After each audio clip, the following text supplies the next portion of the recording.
Right now, as you read these words, something extraordinary is happening without your permission. Your brain is making thousands of decisions, filtering millions of signals, and constructing the very reality you believe you're experiencing directly, and you have almost no awareness of any of it. You assume you are the author of your thoughts, the pilot of your choices, the observer standing outside the machinery, watching it run. But neuroscience tells a different story. You are not always the author. Often, you are the last to know. Consider the brain's most fundamental job, prediction. For decades, the popular understanding was that the brain waits, that it receives information from the eyes, ears, and skin, and then reacts. But this picture is largely backwards. The brain is not a passive receiver of reality. It is a forecasting engine, constantly generating a model of what is about to happen milliseconds before it happens. It compares that prediction against incoming sensory data and adjusts only when there is a mismatch. What you call seeing is, in large part, a simulation your brain has already built, checked, and confirmed by your eyes, not created by them. You don't perceive the world as it is. You perceive the world as your brain expected it to be. This is not a flaw in the system. It is the system, an ancient survival mechanism that allowed your ancestors to react to a rustling bush before conscious thought could even form the word danger. This predictive machinery does not operate in a neutral logical vacuum. Long before your rational mind evaluates a situation, your brain has already assigned it an emotional value. Neuroscientific research on decision-making shows that emotional processing frequently precedes and shapes what we experience as rational judgment. You believe you weighed the pros and cons of that job offer, that relationship, that risk. In truth, an emotional verdict was often reached first, in structures operating faster and older than conscious deliberation, and your logical mind was recruited afterward to build the justification. This is why two people can look at identical facts and reach opposite conclusions with equal confidence. They are not disagreeing about the evidence. They are disagreeing because their brains delivered different emotional verdicts before the evidence was ever consciously weighed. And it doesn't stop at perception and judgment. Your brain is also, quietly, an editor of your past. Every time you recall a memory, you are not retrieving a fixed recording, like pulling a file from a cabinet. You are reconstructing it, and in that act of reconstruction, the memory becomes slightly malleable, vulnerable to subtle revision based on your current emotions, beliefs, and context. Over years, this means the story of who you are, your identity, your sense of this is what happened to me, and this is why I am this way, has been continuously, invisibly redrafted. Not through deception, but through the brain's relentless drive to keep your personal narrative coherent, useful, and emotionally survivable. Here is what makes this more than a curiosity.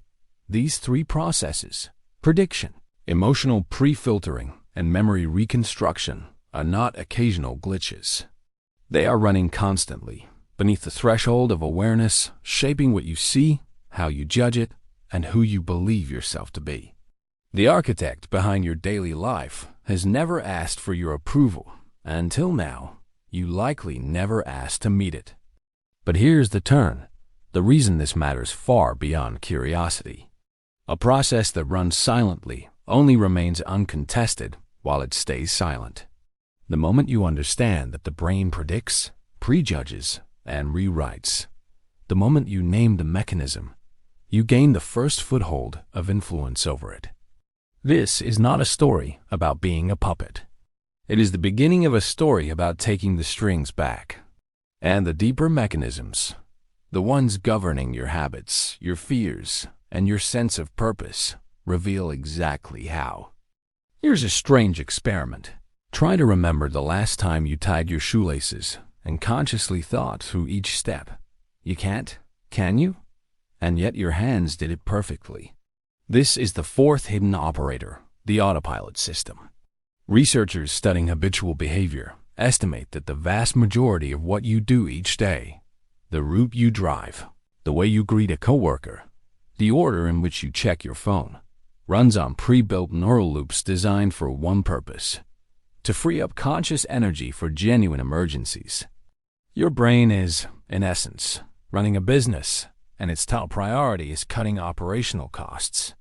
Thinking is expensive. Automating is cheap. So it automates almost everything it can, including, quietly, the small decisions that eventually add up to the shape of an entire life. The fifth operator is less efficient and far louder: the threat exaggerator. Your brain evolved in a world where missing a real threat could be fatal, but overreacting to a false one cost almost nothing. That asymmetry wired in a permanent bias, a tendency to weigh danger, criticism, and potential loss far more heavily than equivalent opportunity or gain. This is why one piece of harsh feedback can eclipse 10 compliments in your memory by nightfall. It's not weakness, it's inheritance. The ancestor who assumed every shadow was a predator survived to pass on that nervous system. The one who shrugged it off more often did not.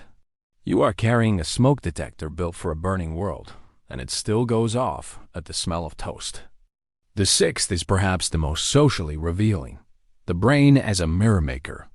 Long before you decide what to wear, what to say in a meeting, or whether to speak up at all, an unconscious simulation is running, a constant low-level modeling of how others perceive you. This isn't vanity. It's evolutionary architecture.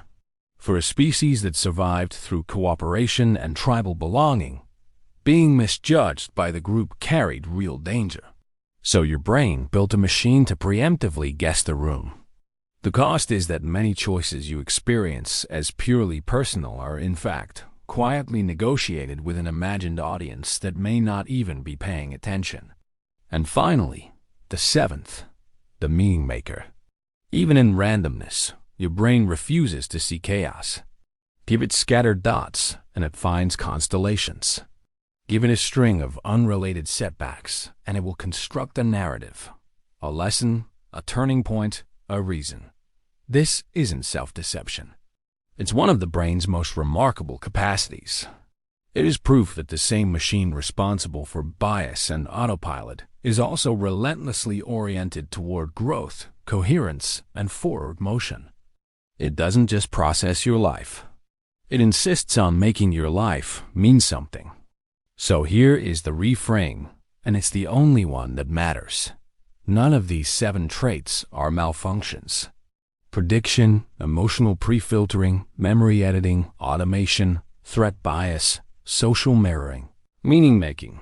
These are not evidence that you are broken or unfree. They are evidence that you were built by a process obsessed with your survival and only recently asked to also handle purpose, ambition, and self-understanding. The gap between those 2 jobs is where most people quietly struggle, not because their brain is against them, but because no one ever showed them the blueprint. You don't need to fight your brain. You need to supervise it. Naming the mechanism is the first act of authority over it. The habit loop you automated 10 years ago can be rebuilt. The threat your mind is exaggerating right now can be remeasured. The story you keep retelling yourself can be re-edited, deliberately, this time by you. So before you close this, which one of these 7 silent operators do you think has been running your life the longest without your permission? And what would change if, starting today, you finally took the wheel back from it?